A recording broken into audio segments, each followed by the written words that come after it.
Okay, Carmen, we can go ahead and get started. We can record. We are All right. ready, sir. Thank you. Welcome, everyone, to the 2024 FY2025 Cap Outlay Request Form webinar and training. As many of you might be aware, we had one of these, I think, a few weeks ago for the Legislative Council Services and the Legislative Request Form. And so this is kind of just a follow-up to that one, giving everyone the ins and outs of what to do with the request form to the governor's office. So I'm going to go ahead and share my screen real quick. My name is Wesley Billingsley. For those of you who don't know me, the Infrastructure Division Director. I'm also joined by Jesse Guillen, who will maybe pop on in and out if he has anything to add to anything, or if there's any questions related specifically to some governor's office initiatives. He might pop on and answer some of those as well. So I'm going to share my screen and kind of go over a 5-slide presentation with everyone, and then we'll get into the nuts and bolts of the form after this. So going on to the next slide.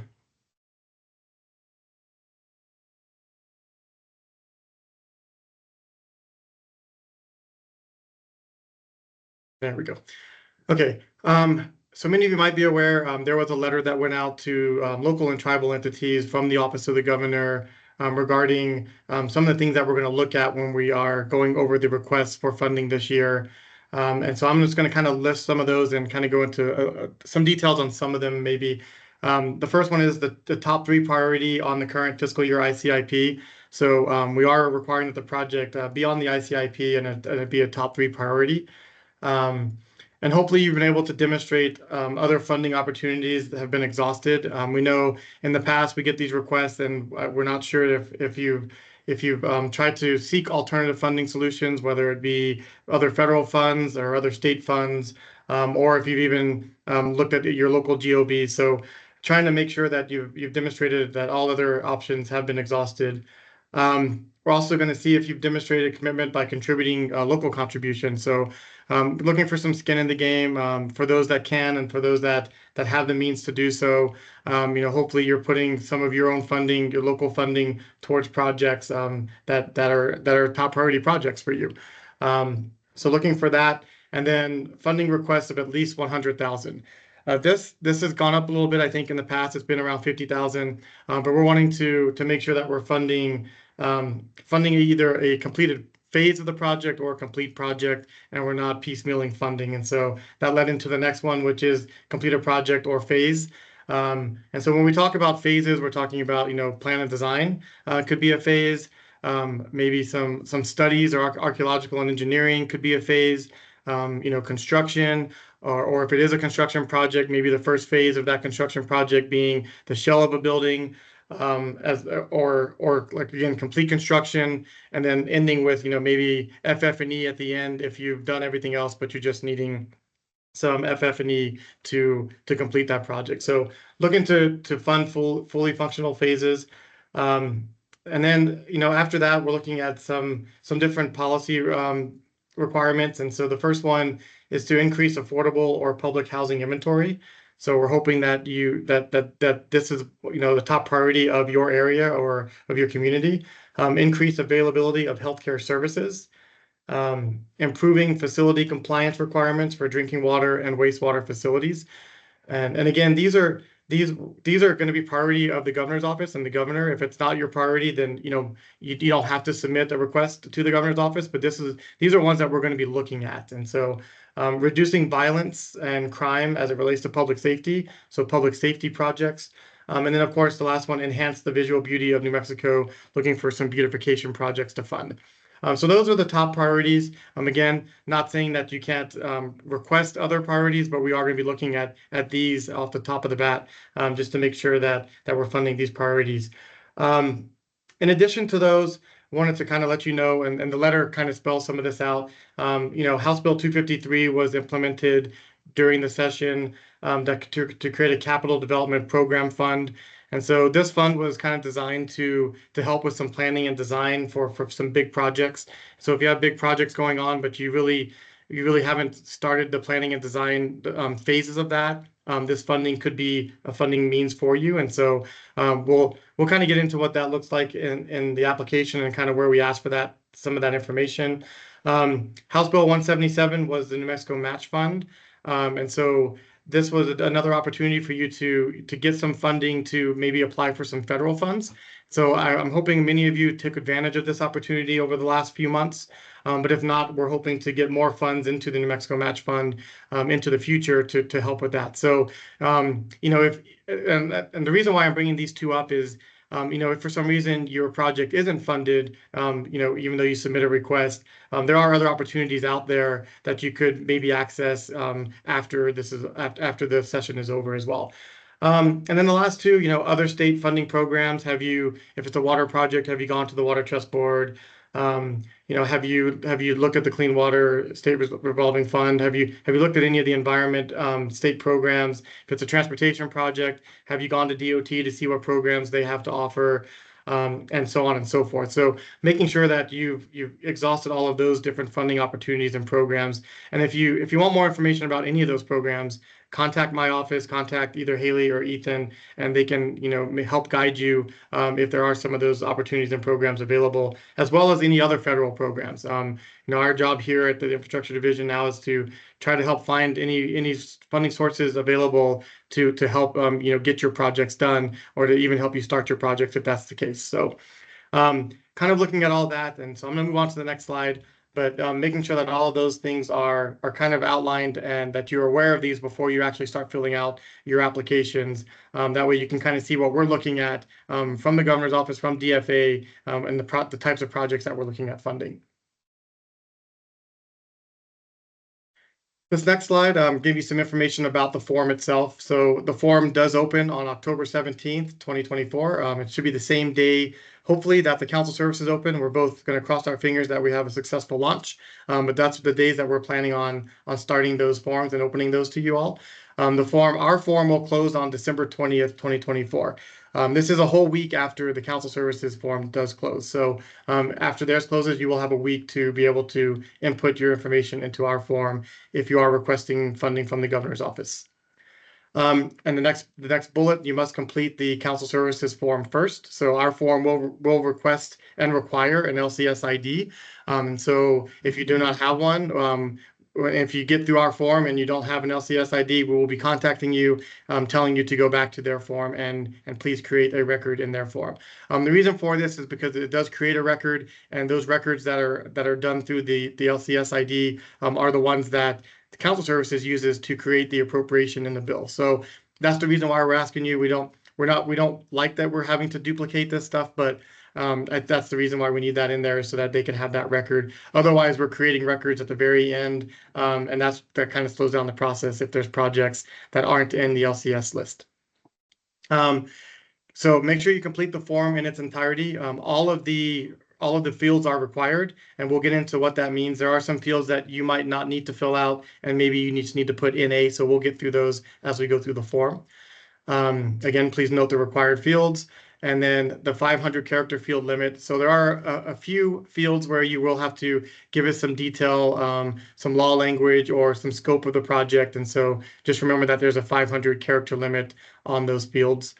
When putting your entity name into our form, just make sure you use the name listed on the SOS, the Secretary of State's website. Make sure it's your official name. We do try to match those with the entity names that we have in our system. So the more detail, or the better the name, the better chances are your project will go to you and not to another one.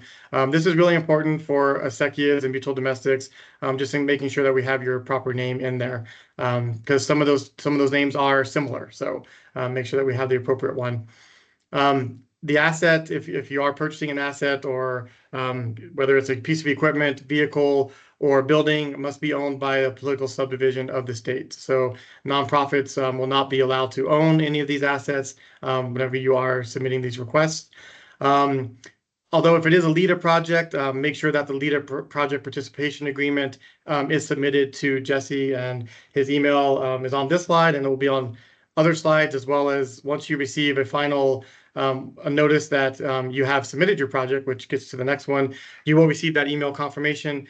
And in that email confirmation, my email address will be included as well as Jesse's email address. So if you have any documentation that you need to submit to us that we're requesting from the form, then please email those email addresses. I'm just going to go on to the next slide. This shows the very first screen. Whenever you actually click on the link to go into the form, this is what it will look like. And so I'm going to go over the 4 topics. So in the form itself, there will be instructions very first. And so you'll have to agree to the instructions before you move on to the next section. The next section will be the capital outlay request and basic information. So we're just collecting, obviously, your entity name, the amount that you're requesting, the total project cost, any other funds available. All of that will be in that first section. The next section will be the capital outlay request priority information. This is where we ask you questions about those different priorities that I mentioned 2 slides before, whether it's a water, wastewater project, public safety, or beautification. We do have questions for those projects. And then lastly, the very last one will be an acknowledgement, just that you're answering everything truthfully, and that if there are any additional documents, if you do need to email them, we ask that you click yes or no there so that we can be anticipating them and waiting for them. If you do click yes and we don't receive something from you, we might reach out to you and say, hey, you clicked yes that you have additional documents for us. Please send them to us. So there's 27 questions total in the form. It's not too long, and we'll get through that here in a second. Wanted to go to the next slide, and again, we will share this and have this on our website, and then we probably can get this to all of the attendees as well. That way you have direct access to the link. So the very first one on here is the link to the Governor's Office request form. It'll get you straight to that form. If you want to go different routes, we do have the links available on the DFA website under the Capital Outlay Bureau tab. The governor's website also has a link to request the capital outlay. And then I also included the LCS website for their capital outlay request form, as you will need, like I stated, to go there first to get your LCS ID number.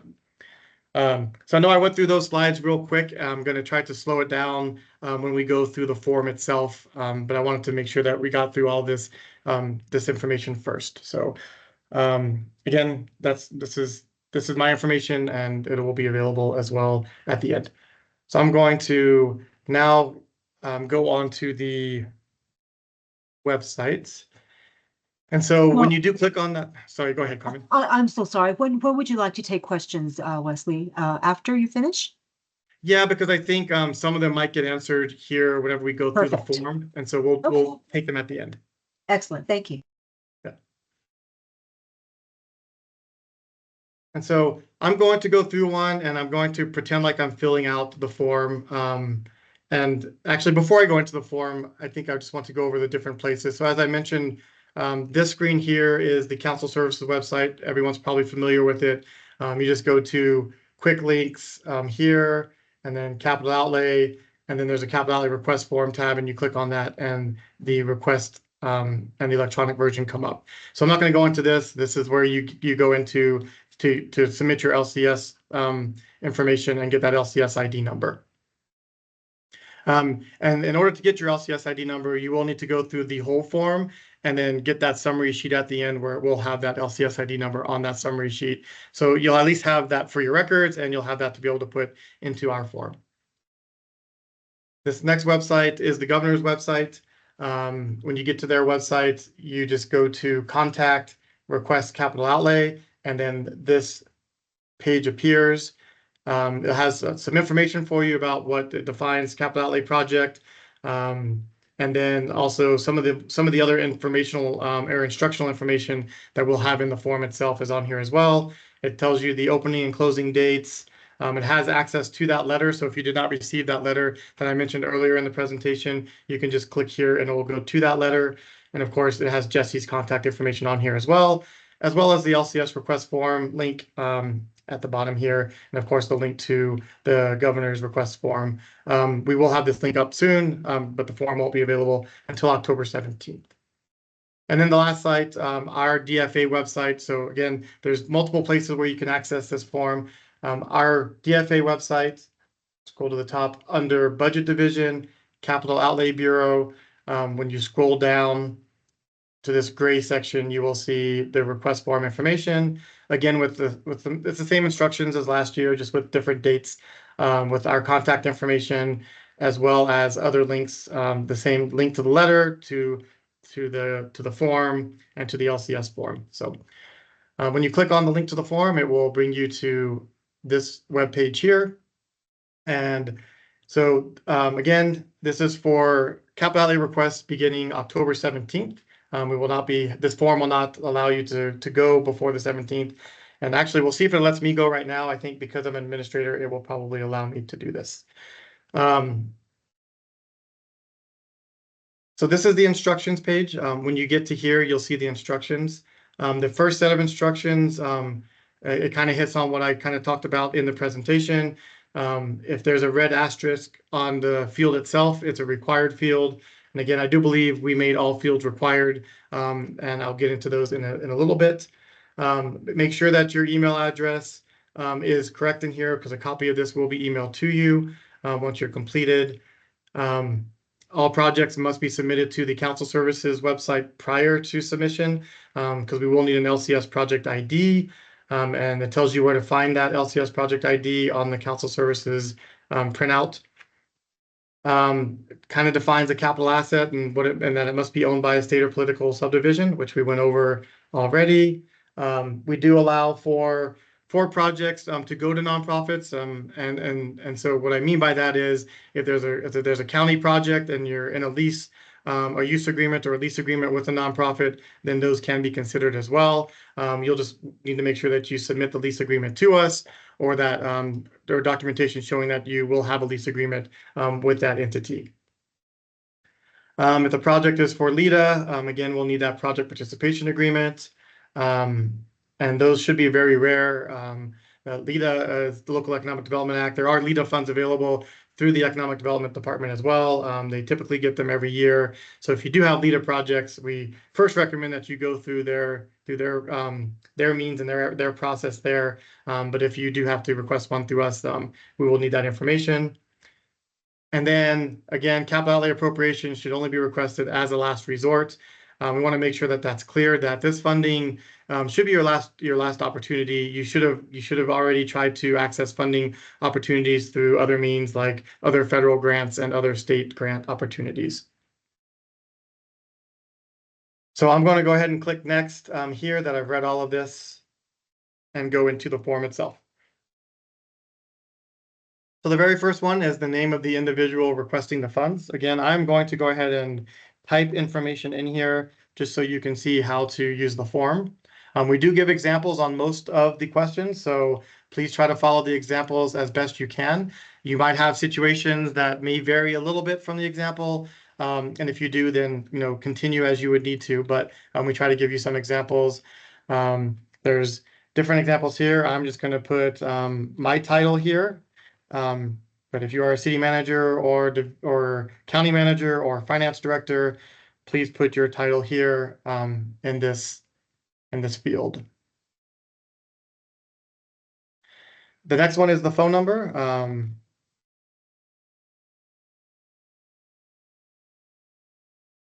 I don't even know my phone number, so that's probably not even right. But put your phone number in, and that's important information to make sure that you put in the phone number that you would want us to contact you on. There is a chance that either Jesse or myself might contact you, and so please put that on here so that if we are making decisions, come the end of December, early January, we are able to contact you or the person who we need to contact. Email, put your email address in here, and again, make sure that your email address is accurate. If it's not accurate, you might not get the confirmation email at the end. And again, if you don't get that confirmation email, please email me. I'm able to go into the system and basically do a PDF of your submittal and send it to you. But please, if you do put your email address in, you should be able to get that submittal directly to you.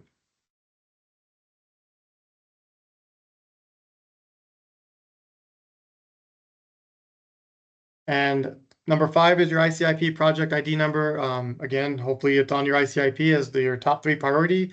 Those will be giving the most and best consideration.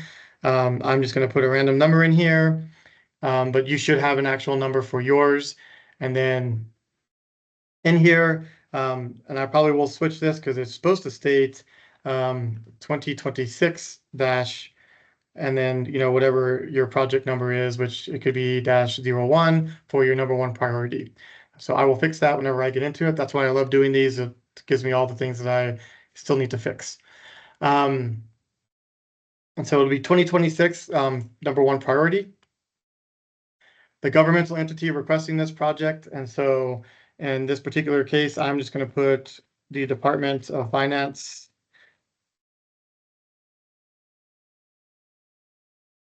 I can spell.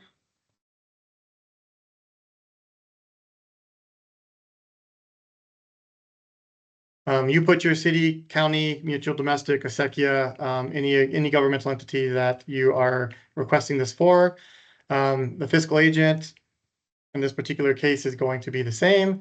So I'm just going to copy that in there. Your fiscal agent may be different from the answer above. It's rare. Obviously, if you're having audit issues or anything of that nature, you might already have a fiscal agent that you're using, and so you might want to put that fiscal agent, if it's a council of government or someone, in here just to kind of help identify that you do have a fiscal agent already. We do know which entities are non-compliant, and so it might be helpful if you do have a fiscal agent and you know that you're not compliant. We typically don't deny requests because of audit compliance, but you never know. We do get lots of requests. I don't know the exact number. Jesse might know, but we had lots of requests last year, hundreds of millions of dollars, and we could only fund, I think up to like 80 million or something like that. So, we do try to go through these and pick the ones that we feel are good projects, and so that might be one easy way to eliminate you, is if you're not compliant with your audit. So make sure that you fill that out appropriately. Entity that will own the capital asset upon completion. I'm just going to put general services in here. As a state agency, they do own most of the buildings in the city of Santa Fe. So if it's the county, put the county in there. Again, if we see something like a nonprofit in here, we will probably question it and reach back out to you. So it should be a political subdivision of the state that owns it. Your project title, like whatever you're doing for your project. And so I'm just going to put Red Room Renovation. You put whatever title makes sense to you. Council Services does have, I think, an example of what you should be putting in here on their LCS ID. And so I would suggest whatever you put in your LCS ID form, you try to copy and paste that into here and use that same exact project title. That would definitely go a long way. Obviously, the LCS ID number helps us match that, but the project title would also help us match that as well. Municipality in which the project will be located, and so just put the municipality. And then this year we do have a different county selection. Instead of having you spell out your counties, we actually have a list of counties here for you to use. And so I'm going to collect Santa Fe, or do Santa Fe here. And so please select the most appropriate county, if it's Bernalillo, if it's Santa Fe. If it's multiple counties, I think try to put whichever county makes the most sense. If it's multiple, if the majority of it's going to be in Bernalillo or Sandoval, please select that one. At the end of the day, we do have an other here, so you can select other if you'd like to. If you do select other, we might reach out to you to get more information and figure out exactly which county that's in.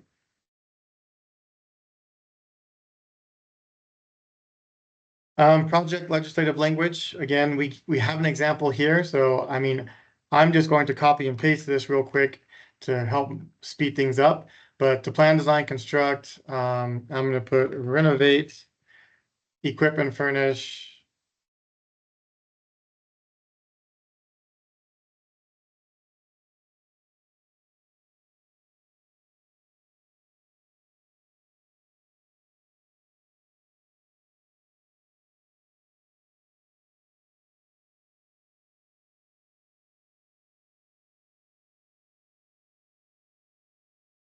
All right, so this is important. Just make sure that the legislative language is readable. You should already have this in your ICIP. We do review ICIPs to make sure that the legislative language is the best that it can be.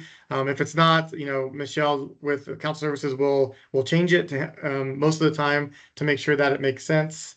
Um, and to make sure that she understands it and that everyone will understand it within the law language. But just try to do that the best you can. Like I said, we do have examples. If you are curious, there's lots of other capital bills, right, from previous years that has lots of law language in it. So if you're curious about how it should read, I urge you to go look at some of those bills and see how they are written in those bills, and that might give you a good understanding of how to write yours as well. Project description, again, this should be more detailed than the legislative language above. So in my case, I'm just going to put to renovate the Red Room, including repairs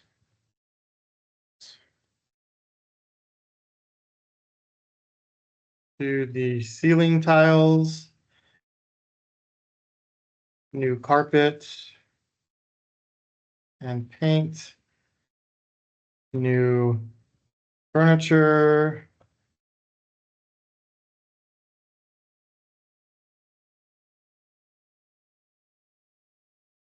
and you can get more detailed than that. I'm going to stop right now just because I want, for the sake of time, wanting to get through this. But be as descriptive as you can. Again, there's 500 characters here to use, and try to tell us exactly what you're doing with the project. The reason why this is important is if Michelle does get your legislative language and it's really hard to understand what you're wanting to do, she could, potentially see what's in your project description, and then also, make the language better, or I can if it's coming from me to her. So this is really helpful in kind of helping create that legislative language and to identify exactly what you're doing with the project. Sometimes the legislative language doesn't tell the whole story of what you're wanting to do. Appropriation amount requested from the governor. So in this case, I'm going to request $500,000, which isn't even close to being enough to renovate the Red Room, but we did receive some funding already. So the total project cost, again, if you've already received funding, then you put what what you already have or what the total project cost is going to be. We've already received $10 million for this, so I'm going to put 10,500,000 because that 500,000 will get me to the end. That might not be the case for you. If it's not, then you would put something different here, but that's what I'm going to put. And then the total amount funded to date should be 10 million. So hopefully all three of these jive. We will be looking for that. It is difficult when they don't make sense. So please request the amount from the governor that will complete that project or get you to the finish line. We understand that you are going to be requesting funding from legislators as well. Just put the total amount in here so that it all makes sense to us. And then maybe we can work with legislators to see how much they're funding and how much the governor wants to fund. But if these numbers don't make sense, then we're left trying to figure out where that difference is coming from and how you're going to get that difference. So please make sure that these all make sense and that your total project cost equals the funded to date plus what you're requesting. And please list all other funding sources. In this case, we do have that $10 million, so I'm going to list from and I honestly don't know what the appropriation ID is, so I'm just going to put one in here, and I'm going to put $10 million. But please make sure that you put the appropriate one there. The reason why we ask for this information is we want to see what you're doing with the project. If you've already received funding from 2021, 2022, 2023, hopefully you're spending some of that money. Again, you might be waiting for the rest of this money to start the project, but hopefully you've been able to start something like plan and design or some meaningful project phase before you actually request this funding here. So as you can see, this is really just to gather some basic information about the project. There's not really a lot to it. I think the hardest part on here is, developing that scope and developing that legislative language. All the rest of it should be pretty self-explanatory. So I'm done with this one, so I'm going to go next to the third section. So like I said, this third section is for priority considerations. Does this request complete a project or a phase of a project? So in this case, that $500,000 is going to go towards furniture, fixtures, and equipment at the end. So I was just going to say yes, that it completes the project and it completes that phase of the project. If it doesn't, then put no. If for some reason it doesn't, we want to know that. We want to make sure that we are collecting good information. So if for some reason you request $200,000, but you really need a million and you really can't do much with $200,000, we actually ask that you do not submit that request to us. Please submit, the $1 million request if that's really what it's going to take. Next question, and these next two kind of go hand in hand. How much of this funding request is for the plan and design phase of the project? If plan and design are complete or not necessary for this request, enter 0. So I'm going to enter 0 because we already have planning and design money.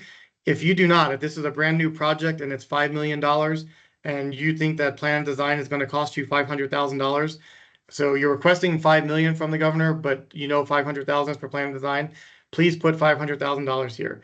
The reason why we're asking for this information is because of the next question and to try to find maybe some other funding opportunities. It's really hard for the governor to fund $5 million projects with all these requests, so we might be able to at least get you some money to start your planning and design if you put that in here.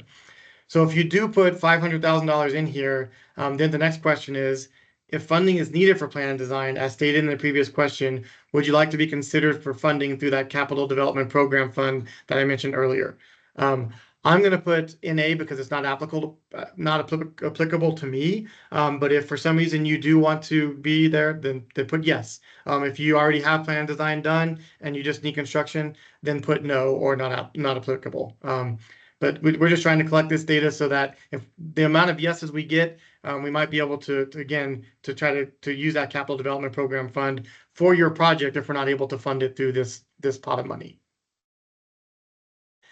Does this request support the development and implementation of local beautification programs? Again, I mentioned that we have all of those priority needs, and so for this particular one, this one, because it's inside and it's inside of a building, and this red room is not really open to the public and isn't necessarily visible from the street, I'm going to put no, that this one does not support that program. But of course, if you have a city park project or you have a beautification project in your community, please put yes.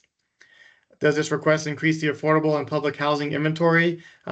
This one does not, so I'm going to put no. Again, if yours does, please put yes. Does this request increase availability of healthcare services? Again, does not. But if yours does, then put yes. This one is not related to drinking water or wastewater facilities and being in compliance with the requirements. So again, putting no. As you can see, all of mine are no. And so, you shouldn't really have yes for all of these. There might be one or two that you have yes, but most of them should be no. And then does this request reduce violence and crime and or increase the availability of effectiveness or public safety personnel? So again, no for this one. So as you see, I've put no on all of these. Will my project still be considered? Yes, it will be. But the priority might be given to some of these other policy-driven priorities. So just wanted to point that out. So I'm going to go ahead and click next to finish the third section. And now we're at the very end. We're almost done. The next one is, I understand and acknowledge that this capital outlay request does not guarantee funding.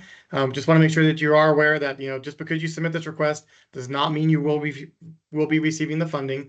And all questions must be answered truthfully and accurately to the best of my knowledge. So please click yes. If you click no, your application might not be considered.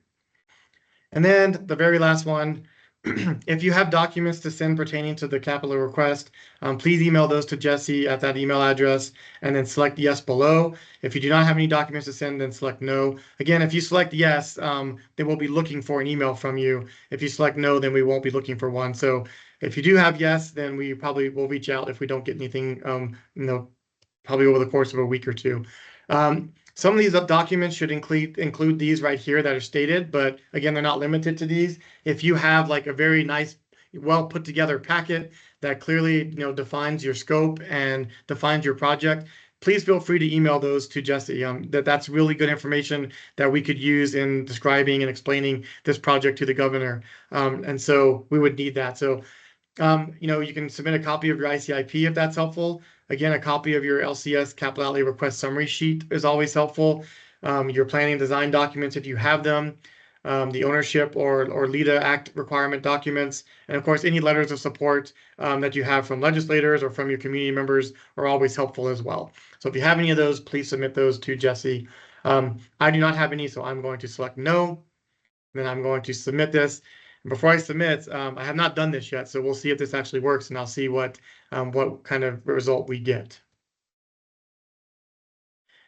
As you see, it says the form is currently not accepting responses, so my response is not going to go through. So I can't show you the rest, but once you do click submit, as we've done in years past, you should get a screen pop up that says, that gives you a message. And I'm actually going to go to that message right now.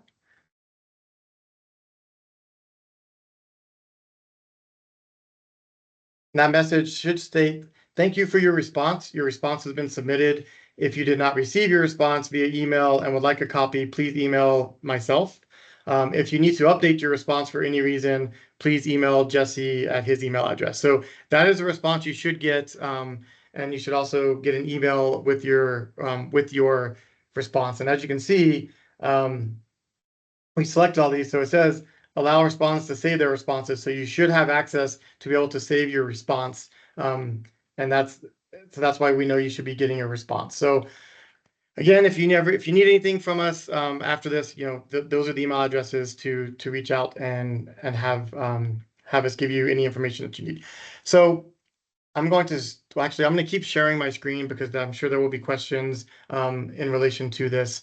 So I think that does conclude me going through the form with you. And so now we'll take questions, Carmen. Okay, and I think you've answered a lot of them already, but just that way we'll have this information again. The first one is, can it be infrastructure for affordable housing, like road, water, sewer, etc.? I guess the application. Yeah, so it can be. I think it goes back to if it meets, and I'm sure that this question is probably coming from maybe an exception to the anti-donation clause, which is the Affordable Housing Act. I think if it meets those requirements, then yes, you should probably submit some information to us how it meets those requirements, if that's really what you're doing, similar to the LEDA requirements. So as long as you have all that documentation that it meets those requirements, then yes, you can submit that to us. But yeah, we're looking for any infrastructure projects that can be done, obviously through a county or political subdivision of the state or a city. I hope I answered that question. It looks like there's somebody with their hand up. Let me see if I can, or Gio, if you're on, if you can assist me with this as well. Oh, there we go. Go ahead, Jim. You can go ahead and ask your question.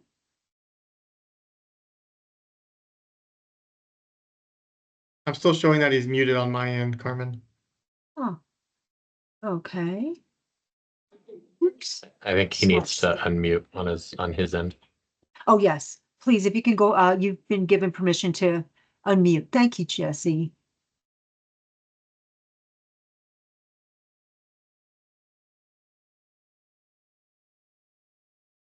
So, Jim, can you turn on your microphone? You can ask your question. There you go.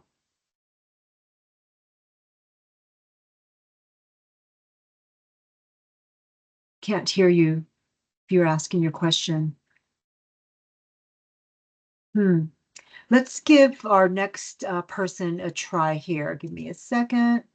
I am allowing Corey to access your microphone. You can go ahead and turn it on.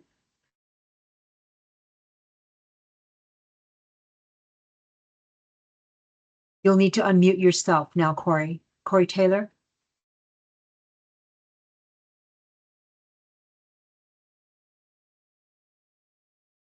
Can't hear you either. So let's keep trying. I'll keep you all with that access, okay? If we could just go on with the next question is, can you change your priority to the top 3? That's one of Corey's questions. I'm assuming ICIP? Yeah, ICIP. Yes, I mean, you can.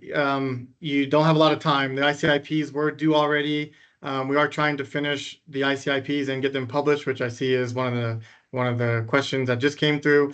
We're trying to publish them by the end of next week. So again, if you do have time and you do want to change your priority to one of the top three, please go in there and do so within the next week or so. But because I think probably by the end of the day on next Friday, the 11th, we will be trying to get this document printed and published to our website. And then also get that over to council services to upload into their system as well. So yes, you do have some time, but it's only about a week. Great. Next question, is there a maximum amount? I'll leave this one for Jesse. I'm not sure we've actually talked about that. I want to say that there's probably not a maximum amount. We've gotten requests, 20, 30, $50 million in the past. Just remember that funding is limited. And so with all other application-based projects that we do at DFA, we have similar situations. We tried to get the funding out to as many as we can. And so there is a chance that you might be overlooked because it's such a high amount. So just keep that in mind. I'm not sure we're going to put a cap on it, but I'll let Jesse answer.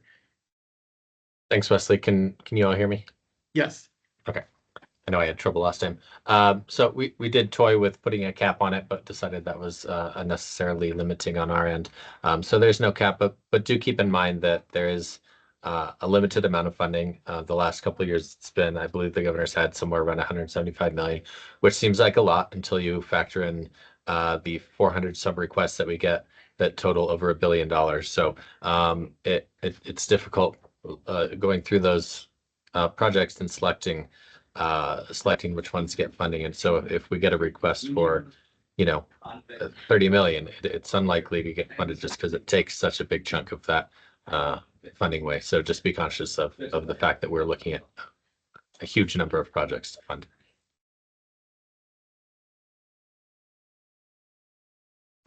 Thank you. I think that Jesse, well, I'm sorry, Jesse, Jim Gilroy, it sounds like you are able to ask your question. Go ahead. Yeah, can you hear me now? Yes, sir. Oh, very good. Thank you, Carmen. Wesley, thank you very much. Very informative. What I'm curious about was capital funds that were issued from 2024, that when will those be available for us to utilize? Sure. It really does depend on your situation as an entity. If you are audit compliant and you have filled out the questionnaire, then you should have already, those funds should have already been budgeted with the appropriate state agency. And so you should have already received your grant agreement from those agencies. If you are not audit compliant or did not fill out the questionnaire, then we are about to have another round of those coming up here by the end of this month. And so be on the lookout for that. If for some reason you did fill out the questionnaire and you were compliant, and for some reason the funds weren't budgeted, there might have just been some kind of oversight. It does happen to a few of them, but not a lot. So I think, Jim, it might be best if you just email me, what you're looking for, what project it is, and I can get you some more information. Very good. Thank you very much, Wesley. Appreciate it. No problem. Yep. Hey, Corey, do you want to try your microphone again?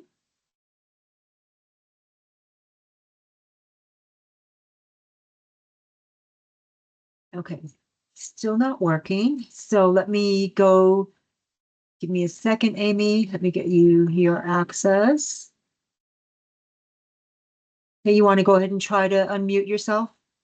And this is for Amy. Amy Johnson, Basford. You'll need to unmute yourself.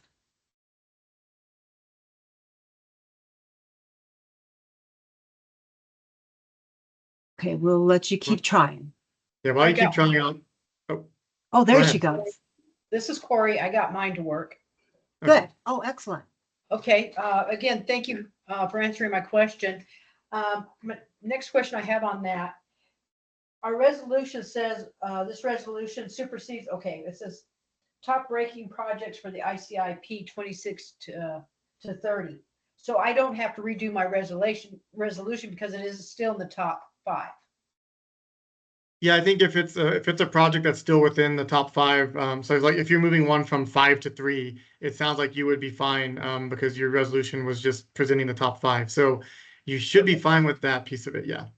awesome. Thank And you all very and much. and again, I want to kind of reiterate too, and Jesse, you can stop me if I'm saying something out of turn, but even if it is your number five, it's not that it won't get considered. It's just that we would hope that ones that are for consideration are your top priorities, right? Like if it is your one, two, or three, it's meaningful that that's your priority. When we start to see one slip down, especially out of the top five, it makes us think that this isn't a priority for you. So why should it be for the governor? So that's the real reason for it.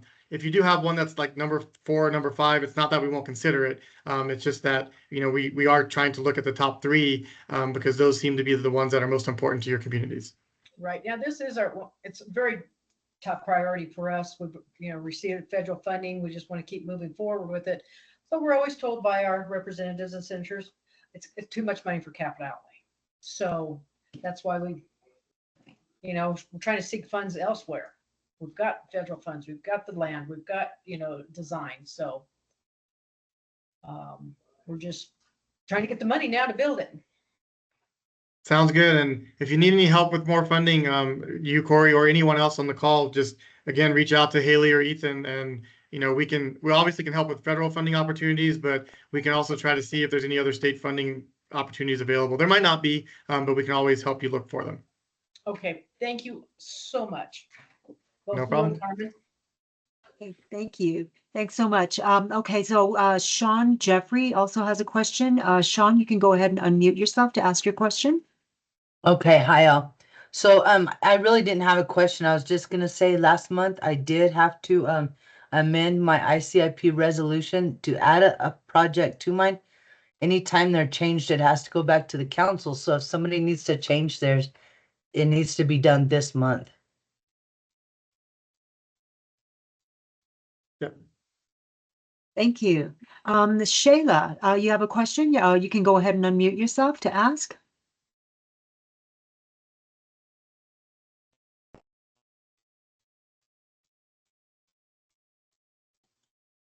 Is Shayla Draper? Okay, we'll let you keep trying, okay?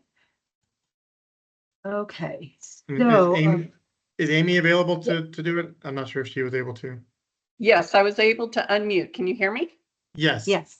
Okay, great. My question is really about the additional funding you were talking about very briefly at the beginning for plan and design. I think that's going to be available starting in January. Can you give a little more detail on when that's going to be available and exactly how that process is going to work? Sure. I'll try to not go into too much detail. There's a lot to go with it, but what we're looking at doing is, from this form, the reason why we have that question in the form is to try to create a list of projects that we could potentially bring forward and bring forth to the legislature. So that pot of money does have to be appropriated and approved by the legislature. So we can't just do anything ourselves here on the executive side. So that's why we're asking for that information, but it is for those projects that are plan design projects over 5 million, and then any projects, I believe, construction related that are under 5 million qualify for that funding. And so we're trying to keep it to plan and design right now, because I think there's a lot of need for some from plan and design projects, and to try to get those projects that haven't received plan and design money, some plan and design money. We're hoping to utilize that pot of money primarily for that purpose, but we could also possibly use it for some cost overruns if you're experiencing increased costs, which I know a lot of you are. There hasn't really been any policy or anything put in place yet from the department. We're trying to see, we know that the bill was passed during the session, but we're trying to see, how much was going to be available, how this was actually going to move forward. And I think there's probably going to be a lot more to come with this pot of funding next session, not the one coming up, but the one after. But for this one, we're just trying to see if we can maybe possibly get a list of projects that need plan and design funding. So that's why you'll see in the capital outlay request form, it really is only relating to plan and design and not really necessarily to cost overrun or things of that nature. Okay, just to follow up, does the plan and design aspect or phase need to be over 5 million? Or does the project need to be 5 million? The project itself needs to be greater than 5 million. I think we're going to clarify that. I know Jesse and I had that conversation earlier today. We'll try to clarify that and make sure that that's accurate. But I think it's probably the way you interpret the bill. The way I'm reading it, it has to be greater than 5 million. So Okay. no matter what it is, if you're interested in that pot of money and say your project is 3 million, but you are interested in some plan and design money from that, put that in there anyways, and we can see what we can do. If we can't get you, access to that funding because it has to meet the 5 million threshold, then we'll consider trying to find other ways to fund it. Okay, and so this is the method on which we would request that kind of funding, or is there going to be a separate request process? This will be the method for this session, and Jesse knew this was going to be an issue. We kind of talked about this. I think in the future, we're going to probably have some other policy set forth, and probably going to have like an application process and everything going into the 2026 session. But for this session, we just want you to use that, to use this form to request that funding. Okay, because the project I'm thinking of doesn't really meet a lot of the other criteria that are in the governor's priorities. And so that's why I was kind of wanting to see if that would be an alternative way to fund a project that I'm looking at. Yeah, and so if it doesn't meet any of those priorities that were listed in there, but you do need this plan and design money, then go ahead and fill out the form. Just Okay. knowing that we might move this to that other means of funding. Okay, all right, great, thank you. Yep. Shayla, do you want to try again? Shayla Draper? Good afternoon. This is Shayla. Are you There able to you hear go. me? Yes. Great. My question is regarding the portal. My understanding is right now there is two portals open with New Mexico Capital Outlay. One is today we're going over the one that's for the governor's office, but there's another portal that's also opening on the 15th, and that's for the regular New Mexico Capital Outlay session. Is that correct? I believe so. I know Michelle's on here. I'm not sure if she has access to talk or not, Carmen, but yes, the one through the council services is for you to request funding through your legislature. And so whether it's your senator or your representative. And so that one will open, I believe it is October. I'm not sure if it's the 15th or the 17th. I thought we aligned our days, but maybe we didn't. And so yes, that's the one for legislative requests. And then we are going to require you to also put in a request through that one. So if you've already put in a request for your legislator and now you want to ask the governor for the same project, then you already have done what you need to do on that end once you've put that project in. But if you weren't planning on asking your legislator for any funding and really only want the governor to fund your project, we're still going to ask you to put that request into the LCS system so that we can create an LCS ID number so we can track it. So that's what we're asking for. Does that make sense? Okay. So we need to do two submissions. Yes, I understand that. So require us to do two submissions then. Okay. Yes. Thank you for that clarification. No problem. And then that's going to lead me to Debbie's question next, Carmen, in the chat. And so I want to talk about that before we go on to the next raised hand. Is it possible to have this form pre-populate with all the information from the LCS project number information already in the system? So the answer to that is no for this year. We're hoping that we can continue to collaborate and work with Michelle and the council services and the legislature to kind of have a joint system in the future where they can still kind of talk to each other and still be able to communicate that information back and forth. But for now, you will have to put all of that information into this system. And I know that it's difficult because we just don't have the means to be able to do that yet, but we will try to get to that at some point. I do know that we are developing a new ICIP system. And so with the development of a new ICIP system, we're hoping to have a new capital outlay request form, at least for the governor. And so then we'll be able to pre-populate that easily. And then we'll still be able to give council services that information for them to pre-populate as well. So more to come next year for this process. But unfortunately for this year, you will have to put all of that information into our form, even though you've already put it all into the LCS form.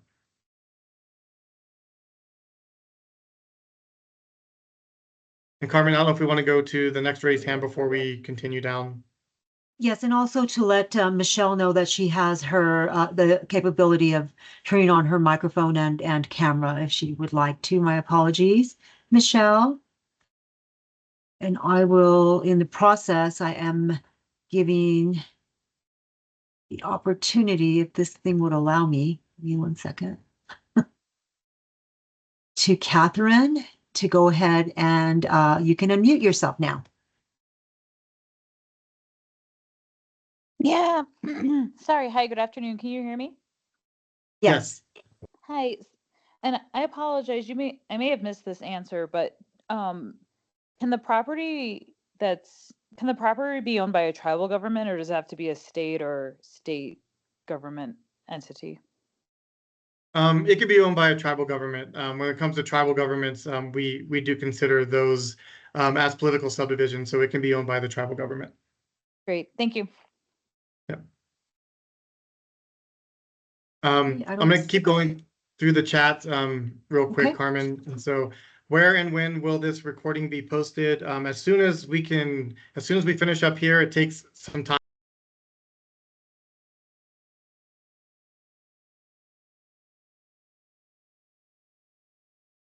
End of the day tomorrow, then early next week. So, and then it will be posted. I think we should probably post this, Carmen, on the ICIP page for now. Sure. With all the Yes. other recordings. That way we stay consistent. Excellent. We can do that. So I will actually show you where so that you have access to it. So I'm still sharing my screen. When you go to the DFA website under local government, infrastructure capital improvement plan, ICIP virtual training. This has all of the videos here, so it will be the number 22 on here, and I think it'll be the presentation will be on under one of these PDF files at the very end.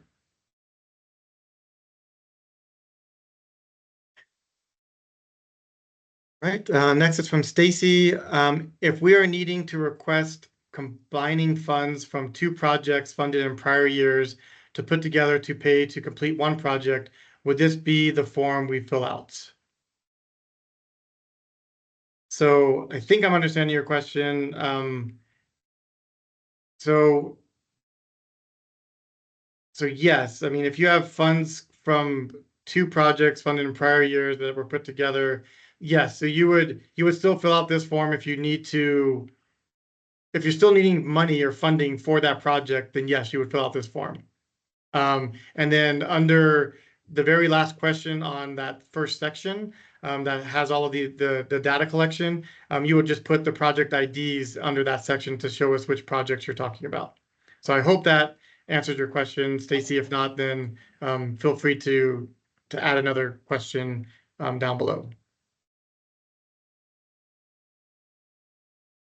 I believe also that Priscilla Lucero wanted to unmute herself. Priscilla, if you don't mind raising your hand, and that way we can unmute you and give you your camera access as well.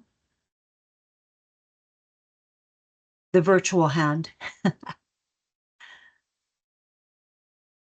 If she's still on, I was looking for her name, but couldn't find it in the list.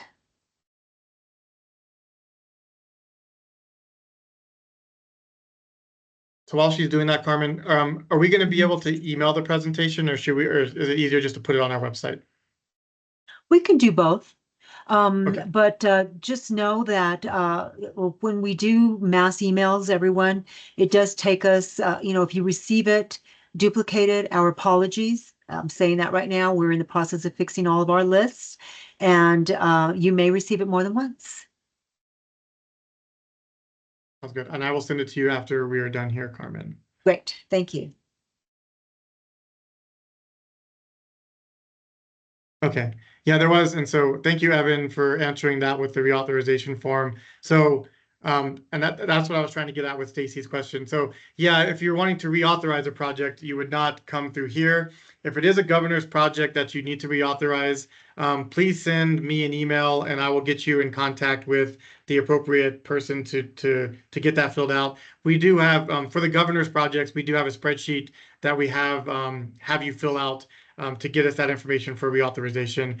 If it's a combined reauthorization where a legislator and the governor both put funds in, then typically Michelle and I work together to get those approvals that we need to get that reauthorization done. So yeah, this would not be the place for that if you were trying to reauthorize a project. That would come through a reauthorization request. So just email me and we can definitely get that to you. Yes, the PowerPoint will be published on that site.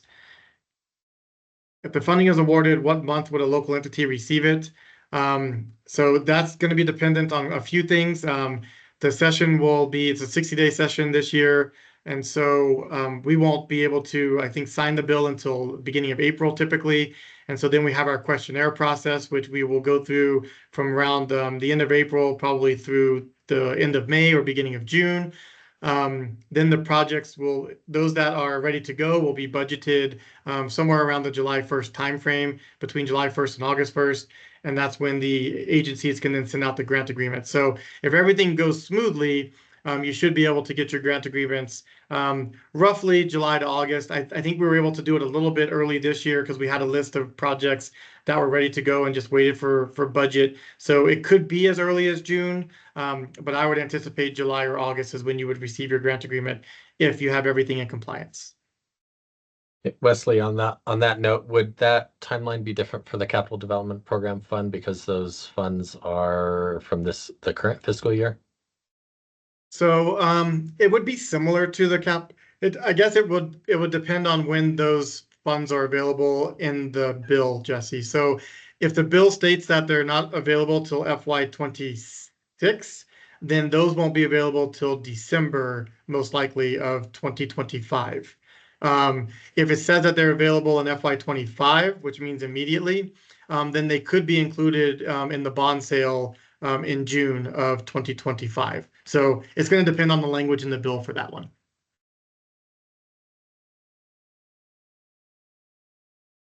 When will the ICIPs be published? Kind of went over that. Hopefully by the end of next week, we will get our final list and try to get that over to Michelle to upload into Council Services portal and then to publish on our website. And if I may ask, I know I saw some messages on the in the chat asking, stating that you cannot unmute yourself. That's correct. You would need to raise your hand and then we will give you the ability to unmute yourself. You could do that if you have a question. Thanks, Carmen. Next one, will all projects be looked at the same time or will they be looked at as they come in? I'll let Jesse kind of take on this one. I mean, for the most part, we typically gather all the information first and then review them. I'm sure as they come in, I'm sure the governor's office staff is looking at them and, probably taking notes, but I think most likely the decisions will be made after they all come in. And Jesse, I don't know if you want to add anything to that or not. Thanks, Wesley. Yeah, I like to take a look each day to see what new projects have come in, but we won't necessarily be making any recommendations until the form is closed on December 20th. I'm hoping that we can use that slower period of time before the end of the year to start going through and making some recommendations based off of the full list of projects that we have. So to answer your question, it's sort of a combination of both. Perfect. And next question from Carol. Go ahead, let's get Michelle first before I do this 501c3 question. Michelle, can you unmute yourself? She should be able to. Michelle, you should be able to just go ahead and click your microphone and it should unmute. It seems like there's a delay with the ability to unmute, and I don't know if it's bandwidth or number of participants, but that's possible. while she's trying to, I will go to the next question. what is the process for a 501c3 nonprofit organization to be removed from the city as our fiscal agent? We would like our funding with the city to be transferred to our own financial institution.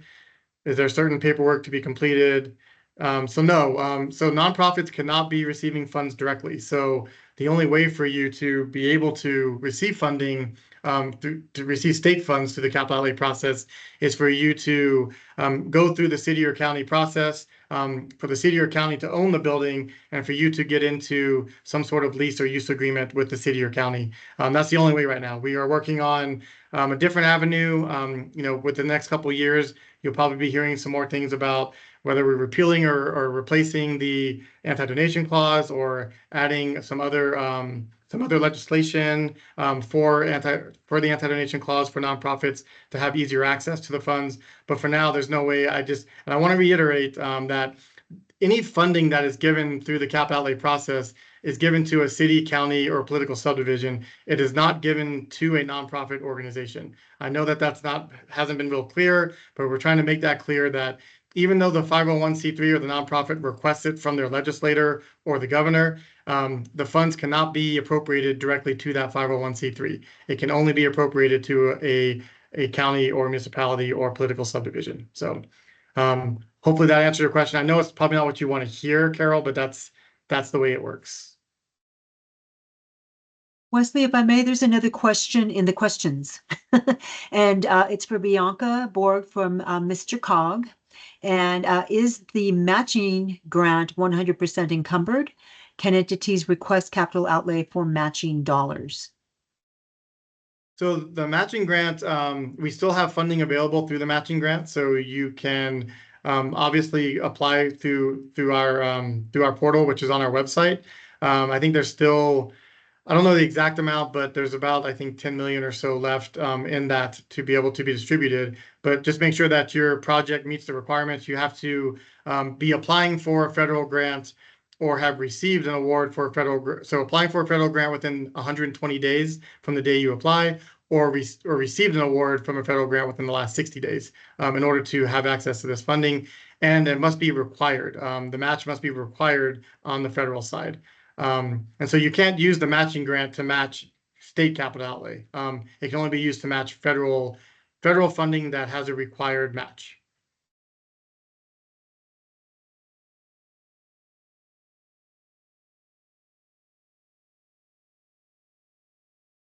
And so again, to amend the ICIP, the deadline's basically the end of next week. If you haven't gone into the system and amended your ICIP by the end of next week, then you won't be able to do that before the data gets entered into the council services form. Again, ICIPs stay open, even after that, so you can always amend it later, but it just won't be reflected in the capital outlay form. So I think another way to do this, and I know this probably goes against what Carmen has always wanted to do or has done, is you could, get a resolution, signed by your commission or your city council, and then amend your ICIP after the deadline of next Friday, and then go and make your request through the capital outlay request form, and then obviously just change the ICIP rank number in the form. So that is an option that you can do. We would like the form and your ICIP to align, and we will verify. So make sure if you do make that change, or if you do go into the form and just put number 3, make sure that your ICIP does reflect your number 3 priority. Because if it shows number 10, we're going to say that that it still shows number 10 in your ICIP, so we might not consider it. So just make sure your ICIP and the form align at some point in time.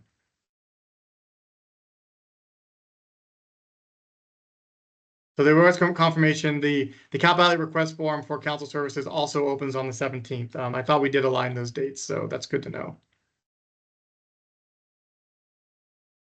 Wesley, there's one other question in the Q&A section. Do our capital outlay requests have to be our top 3 ICIP requests, or can they be different? I can answer that. They don't have to be the same, but we do look at some alignment between what's being requested of the governor and what the governing body, whatever entity it is saying are their priorities. So if they do match, it's probably ideal, but they don't necessarily have to. Perfect. Next question, can all participants be emailed when the system is available for input? I'll leave that to Carmen if she wants to do that. Mark it she on your has the calendar. list. Thank you, Jesse. Yeah. I like Jesse's answer better. Everyone, yes, please mark it on your calendar. It's just, you know, when we do mass email, as I stated earlier, it does, I mean, we have to do it in like several batches. And it's just, you know, we just want to make sure that you know when it is. So please just put it on your calendar. I like that. Yeah, and let me add to that, you know, where the match fund is dependent on you getting your application in there as quickly as possible because we do first come, first serve. Jesse and I will not be doing first come, first serve on this. So whether you submit your request on October 17th or December 20th, it makes no difference. They're both going to be considered equally. So don't feel pressured to get in there on the 17th and do this. You have, you know, from the 17th through December 20th.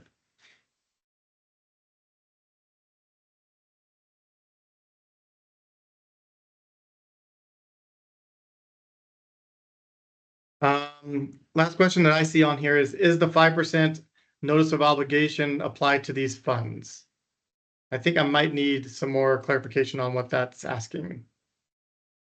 Well, if I may, I believe what they're asking for is the amount obligated. So these grant agreements that are created from this fund are the regular grant agreements. So notice of obligations are applicable.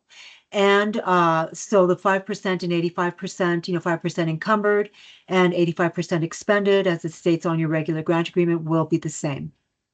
Yeah, and so because these are severance tax bonds, this funding program and opportunity is through severance tax bonds. So the answer is yes. It will meet the same requirements as severance tax bonds would.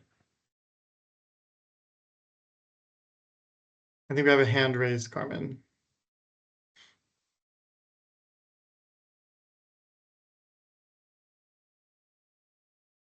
And there is a note to unmute. You must press the button on top of the page, not by your name. So once you give, there you go. Can you hear me? Yes. Okay, perfect. So I'm working as a technical assistance provider. I'm working with a mutual domestic that's currently working on producing their preliminary engineering report that hasn't quite reached the 60% draft. So with that, they're unable to, they've never done an ICIP before. But of course, to do the ICIP, they would need to have the cost estimates that come off of the PER to give their projects, their top 3 projects priority. With that being the case, and with the ICIP deadline being this week, I take it for this round of capital outlay, they probably wouldn't be able to apply. Is this a correct assumption? No, so they can still apply. You can apply without having an ICIP, and I probably should have gone through that in the form.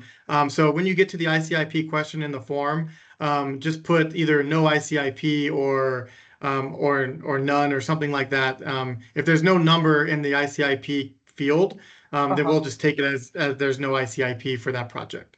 Okay, will that will that hinder the capital outlay application? Not necessarily. I think, you know, like I think Jesse said already, the top 3 priorities will probably be looked at, you know, and could potentially be funded above some of the other ones. But if it's a good project that meets some of the policy requirements and something that the governor might want to fund, then it could still be considered. Okay, perfect. Thank you. You're welcome.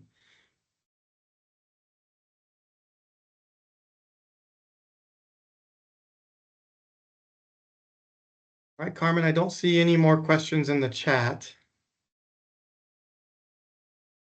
And I think you've answered all the questions in the Q&A, so I think that we are good.